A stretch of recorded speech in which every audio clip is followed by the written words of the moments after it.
வணக்கம் friends, welcome to தக்ஷதாSamayal. இன்னைக்கு வீடியோவில் நம்ம என்ன ரெசிபி பார்க்க போகிறோம்? நாங்கள் ரோட் சைடு காளான். வாங்க அது எப்படி செய்கிறதுன்னு வீடியோக்குள்ளே போய் பார்க்கலாம். ரோட்டு கடை காளான் செய்கிறதுக்கு ஒரு அகலமான பவுல் எடுத்துக்கலாங்க. அதில் 2 கப் ரொம்ப பொடியாக நறுக்கின முட்டைக்கோஸ் உள்ள சேர்த்திக்கலாங்க. பாருங்கள், நம்ம இந்த முட்டைக்கோஸ் நல்லா பொடியாக நறுக்கிக்கிடுங்க. நல்ல பொடியாக நறுக்கின பட்டன் மஷ்ரூம் 1 கப்பு போட்டுக்கலாங்க. 2 பங்கு கேபேஜ்க்கு நம்ம 1 பங்கு மஷ்ரூம் சேர்த்திக்கலாங்க. பாருங்கள், இது 60 கிராம் அளவு காட்டுற கப்புங்க. இந்த கப்பில் 1 கப் மைதா எடுத்துக்கலாங்க. அது இந்த மிக்சிங் பவுலில் போட்டுக்கலாம். அதில் பாதி கார்ன்ஃப்ளவர் போட்டுக்கலாங்க. இதில் 1 teaspoon Kashmiri chilli powder, 1/2 teaspoon உப்பு, காரத்துக்காக 1/2 டீஸ்பூன் வரமிளகா பவுடர், 1/4 டீஸ்பூன் மஞ்சள் பவுடர் எல்லாம் நல்லா மிக்ஸ் பண்ணிக்கலாங்க கைவிட்டு. இப்போ அளவாக தண்ணி விட்டு பக்கோடா பதத்துக்கு நம்ம கரைச்சிக்கலாங்க. அதிகமாக தண்ணி விட்டு பஜ்ஜி மாதிரி கரைச்சிக்க கூடாதுங்க. பாருங்கள், நல்லா நம்ம கரெக்டாக மிக்ஸ் பண்ணி கரைச்சிட்டோம். இந்த மாதிரி தாங்க இருக்கணும் பக்கோடா பதத்துக்கு. ரொம்ப தண்ணி சேர்த்திடக்கூடாதுங்க. இப்போ இதை ஒரு மூடி போட்டு 20 நிமிஷம் மூடி வச்சிடலாங்க. 20 நிமிஷத்துக்கு அப்புறம் நம்ம எண்ணெயில் பொரிச்சிக்கலாங்க. இப்போ மசாலாவுக்கு நம்ம அரைக்க வேண்டிய பொருள் என்னென்னு பார்க்கலாம் வாங்க. ஒரு தக்காளி பொடியை கட் பண்ணியிருக்கேங்க, அது மிக்ஸி ஜாருக்கு மாற்றிக்கலாம். 5 பல் பூண்டு பொடியை நறுக்கியிருக்கேங்க, அதையும் உள்ளே போட்டுடலாம். 5-6 புதினா இலை, 1/4 டீஸ்பூன் சோம்பு, ஒரு சின்ன துண்டு பட்டை, 3 கிராம்பு, 4-5 குருமிளகு, 1/4 டீஸ்பூன் சீரகம் உள்ளே போட்டுக்கலாங்க. 1 இன்ச் அளவுக்கு இஞ்சி இங்கே பொடியாக நறுக்கியிருக்கேன், அதையும் உள்ளே போட்டுடலாங்க. இப்போ நான் சொன்ன 9 பொருளும் மிக்ஸி ஜாரில் போட்டுட்டுங்க. 1/4 டம்ளர் தண்ணி விட்டு நைஸ் பேஸ்ட்டு அரைச்சிக்கலாங்க. பாருங்கள், எல்லாத்தையும் இந்த மாதிரி நம்ம தண்ணி விட்டு நல்லா நைஸாக அரைச்சி எடுத்துட்டோங்க. பாருங்கள், 20 நிமிஷம் ஆயிடுச்சு. இப்போ இதை நம்ம எண்ணெயில் பொரிச்சிக்கலாங்க. கார்ன்ஃப்ளவர் கலவை பண்ணிக்கலாங்க. கிரேவி திக்காகிறதுக்கு கார்ன்ஃப்ளவர் கலவை பண்ணிக்கலாங்க. அதுக்கு ஒரு பவுல் எடுத்துக்கலாம். 200 ml தண்ணி விட்டுக்கலாங்க.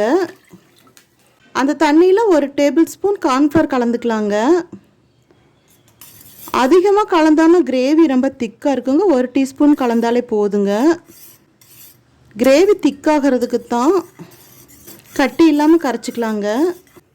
பொரிக்கிறதுக்கு அடுப்பில் ஒரு கடாய் வச்சுக்கலாங்க. அது மூழ்கிற அளவுக்கு எண்ணெய் விட்டுக்கலாம். பாருங்கள், எண்ணெய் சூடானது போதும். இப்போ நம்ம அந்த முட்டைக்கோஸ் காளானை பொரிச்சிக்கலாங்க. அளவு கொஞ்சம் எடுத்து பக்கவடை சைஸ்க்கு பொரிச்சிக்கலாங்க. அடுப்பு மீடியம் ஃப்ளேமில் தாங்க இருக்கணும். நம்ம மைதா மாவு சேர்த்துனதுனால கையில் கொஞ்சம் ரப்பர் மாதிரி தாங்க ஒட்டும்.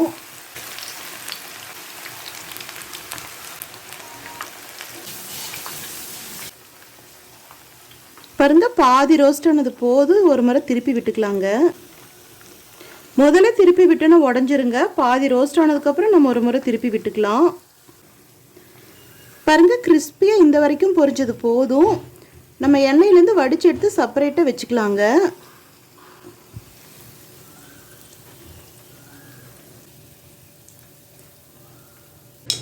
இப்போ கிரேவி செய்கிறதுக்கு அடுப்பில் ஒரு கடாய் வச்சுக்கலாங்க.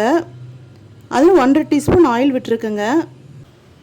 பாருங்கள், எண்ணெய் சூடாயிருச்சு. ஒரு பெரிய வெங்காயம் நல்லா பொடியாக கட் பண்ணியிருக்கேங்க, அது உள்ளே போட்டுடலாம். 5-6 கருவேப்பிலை அதையும் உள்ளே போட்டுடலாங்க. நல்லா வதக்கிக்கலாம். பாருங்கள், நல்லா வதக்கிட்டோம். எண்ணெயும் கருவேப்பிலையும் நல்லா வதங்கிருச்சுங்க. எண்ணெய் பிரிஞ்சு வந்துட்டுருக்கு. இப்போ நம்ம மிக்சியில் அரைச்சி வச்சுருக்கிற அந்த பேஸ்ட் உள்ளே போட்டுடலாங்க. பாருங்கள், நல்லா கொதி வந்துட்டுருக்கு. இப்போ நம்ம 1/2 டீஸ்பூன் உப்பு உள்ளே போட்டுக்கலாம். பாருங்கள், நல்லா கொதிச்சு வரும்போது கறி மசாலா பவுடர் 1/2 டீஸ்பூன் உள்ளே சேர்த்திக்கலாங்க. பாருங்கள், கறி மசாலா போட்டு நல்லா மிக்ஸ் பண்ணிட்டோம். பாருங்கள், கறி மசாலா போட்டதுக்கப்புறம் நல்லா ஒரு கொதி வந்துருச்சுங்க.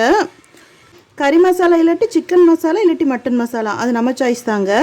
ஃபுட் கலரில் ரெட் கலர் 1/4 டீஸ்பூன் உள்ளே போட்டுக்கலாங்க.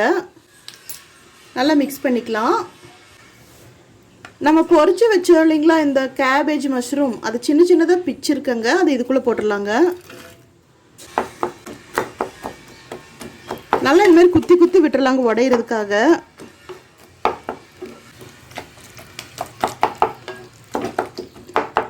பாருங்கள், நல்லா கொதிச்சு வரும்போது காரத்துக்காக 1/2 டீஸ்பூன் வரமிளகா பவுடர் சேர்த்திக்கலாங்க.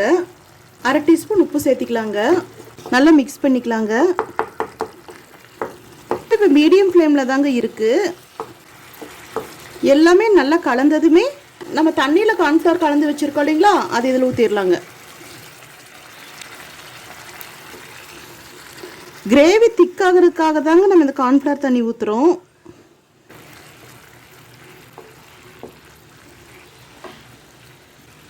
இப்போ அடுப்பு ஹை ஃப்ளேமுக்கு மாற்றிக்கலாங்க.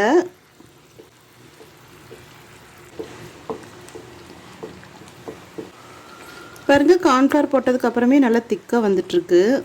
பாருங்கள், ரோட் சைட் காளான் ரெடி ஆயிடுச்சு. கிரேவி நல்லா திக்காக வந்திருக்குங்க. இப்போ இந்த ஸ்டேஜில் நம்ம அடுப்பு ஆஃப் பண்ணிடலாங்க. பாருங்கள், ரோட் சைட் காளான் வீட்லேயே சூப்பராக நம்ம சீக்கிரத்துலேயே ரெடி பண்ணிட்டோம். மேலே டெக்கரேஷனுக்காக நம்ம ஆனியன் ரிங்ஸ் வச்சுக்கலாங்க. கேரட் தூவல் கொஞ்சம் தூவிக்கலாம். மல்லித்தலை கொஞ்சம் போட்டுக்கலாங்க. பாருங்கள், அப்படியே ரியலாக கடை டேஸ்ட்டில் நம்ம ரோட் சைட் காளான் வீட்லேயே தயாரிச்சிட்டோங்க. நம்ம சேனல் பிடிச்சிருந்தா லைக் பண்ணுங்கள், கமெண்ட் பண்ணுங்கள், ஷேர் பண்ணுங்கள், சப்ஸ்கிரைப் பண்ணுங்கள்.